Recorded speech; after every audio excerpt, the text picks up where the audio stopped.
وَلْتَكُن مِّنكُمْ أُمَّةٌ يَدْعُونَ إِلَى الْخَيْرِ وَيَأْمُرُونَ بِالْمَعْرُوفِ وَيَنْهَوْنَ عَنِ الْمُنكَرِ وَأُولَئِكَ هُمُ الْمُفْلِحُونَ۔ بسم اللہ والحمد للہ والصلاۃ والسلام علی رسول اللہ، اما بعد۔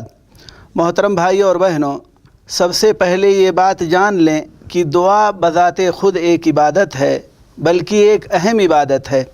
نبی کریم صلی اللہ علیہ وسلم نے فرمایا الدعاء هو العبادہ۔ ابو داؤد کی روایت ہے، حدیث نمبر ہے 1479۔ نبی کریم صلی اللہ علیہ وسلم نے فرمایا کہ دعا ہی عبادت ہے، دعا ہی عبادت ہے۔ اور ایک اور حدیث اس ضمن میں مشہور ہے کہ الدعاء مخ العبادہ، لیکن یہ صحیح نہیں ہے۔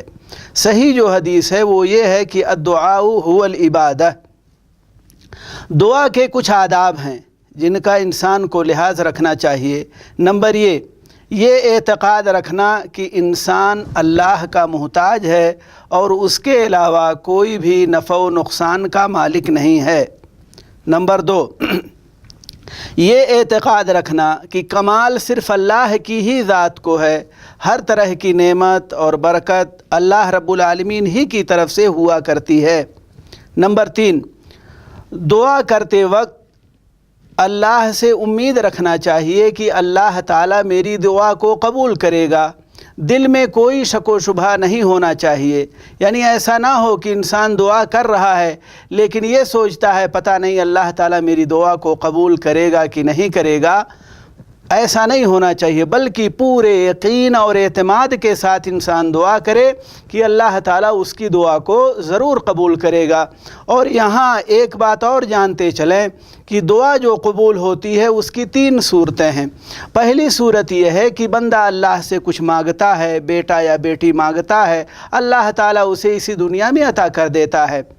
دوسری صورت دعا کے قبول ہونے کی یہ ہوتی ہے کہ انسان کوئی دعا کرتا ہے لیکن بظاہر اس دعا کا اثر نہیں دیکھتا ہے، لیکن اللہ رب العالمین اس دعا کے بدلے مستقبل میں آنے والی کسی پریشانی کو، کسی مصیبت کو اس سے ٹال دیا کرتا ہے۔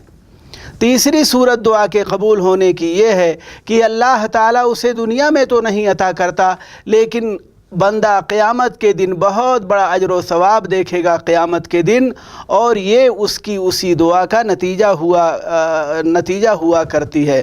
یعنی انسان کو دنیا میں نہیں ملا، کوئی دعا کیا، لیکن اللہ تعالیٰ قیامت کے دن اسے ثواب دے گا۔ نمبر 4، دعا کے آداب میں سے یہ بھی ہے کہ انسان جب دعا کرے تو دعا کرنے سے پہلے اللہ رب العالمین کی بڑائی، بزرگی اور اس کی تعریف بیان کرے، اور دوسرے نمبر پر نبی کریم صلی اللہ علیہ وسلم پر درود و سلام بھیجے، اور تیسرے نمبر پر جو اس کو ضرورت ہے اللہ سے مانگے۔ اس کی دلیل یہ ہے کہ ہم جیسے کہ دیکھتے ہیں جنازے کی نماز میں پہلی تکبیر کے بعد ہم کیا کرتے ہیں؟ اللہ کی تعریف کرتے ہیں، الحمدللہ رب العالمین، سورہ فاتحہ پڑھتے ہیں، اور دوسری تکبیر کے بعد نبی کریم صلی اللہ علیہ وسلم پر درود بھیجتے ہیں، اللہم صلی علی محمد وعلی آل محمد، اور تیسری تکبیر کے بعد ہم میت کے لیے اور اپنے لیے اور سارے لوگوں کے لیے دعا کرتے ہیں، اللہم اغفر لحینا۔ تو یہ تیسری تکبیر کے بعد ہوتی ہے۔ اسی لیے علماء کہتے ہیں کہ جب بھی آدمی کو دعا کرنا ہو تو پہلے اللہ رب العالمین کی حمد و ثنا بیان کرے، اور اس کے بعد نبی کریم صلی اللہ علیہ وسلم پر درود و سلام بھیجے، اور تیسرے نمبر پر وہ اللہ سے مانگے جس کی اسے ضرورت ہے۔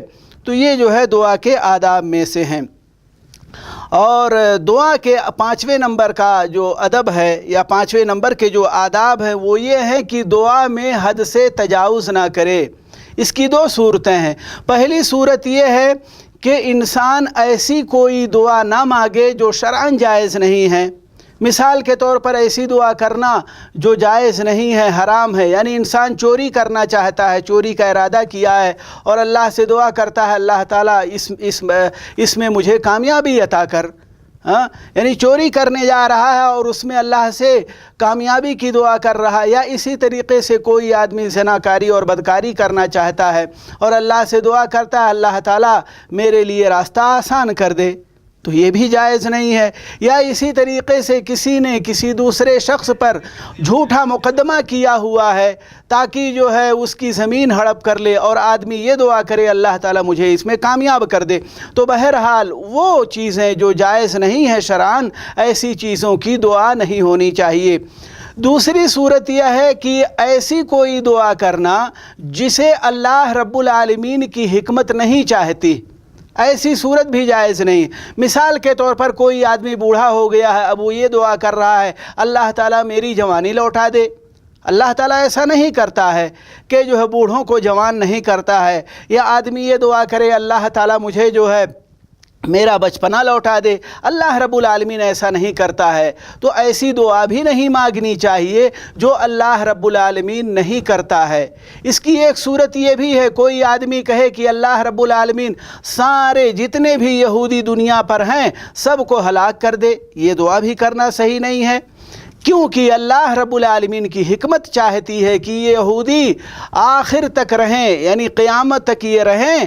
اور جیسے کہ آپ نے سنا ہے کہ جو ہے قیامت اس وقت تک قائم نہیں ہوگی جب تک مومنوں اور مسلمانوں اور یہودیوں کے درمیان جنگ نہ ہو جائے، یہ قیامت کی نشانی میں سے ہے۔ تو میرے بھائی اور دوستو، اللہ رب العالمین چاہتا ہے کہ یہ یہودی آخر تک رہیں، اور آدمی ابھی دعا کر رہا ہے کہ اللہ تعالیٰ سب کو ہلاک کر دے، تو ایسی دعا بھی کرنی صحیح نہیں ہے، جائز نہیں ہے کہ اللہ رب العالمین جو کام نہیں کرنا چاہتا ہے۔ اسی طریقے سے دعا کے آداب میں سے ہیں کہ آدمی کا جو ہے کھانا اور کپڑا حلال ہو تاکہ اس کی دعا اللہ کی بارگاہ میں قبول ہو، اور دعا کے جو اوقات ہیں قبول ہونے کے، وہ کچھ اوقات ہیں جن میں سے یہ ہے کہ رات کا آخری تہائی حصہ، اس میں اللہ رب العالمین بندوں کی دعا کو قبول کرتا ہے، اور اسی طریقے سے اذان اور اقامت کے درمیان کی دعا اللہ رب العالمین قبول کرتا ہے۔ اور میرے بھائی اور دوستو، سجدے کی دعا کو اللہ رب العالمین قبول کرتا ہے، جیسے کہ نبی کریم صلی اللہ علیہ وسلم نے فرمایا اقرب ما یکون العبد من ربہ وہو ساجد، صحیح مسلم کی روایت ہے، 482 نمبر کی حدیث ہے۔ نبی کریم صلی اللہ علیہ وسلم نے فرمایا بندہ اپنے رب کے سب سے زیادہ قریب حالت سجدہ میں ہوتا ہے۔ تو میرے بھائی اور دوستو، جب ہم سجدے میں ہوں تو ہمیں اللہ رب العالمین سے دعا کرنی چاہیے، لیکن یاد رہے اگر نماز کی حالت میں آپ دعا کرنا چاہتے ہیں تو شرط یہ ہے کہ وہ عربی زبان میں ہو، آپ اپنی زبان میں نماز کی حالت میں دعا نہیں کر سکتے۔ اللہ تعالیٰ سے دعا ہے کہ اللہ تعالیٰ ہمیں دنیا و آخرت کی بھلائی سے نوازے۔ وصلی اللہ وسلم علی نبینا محمد۔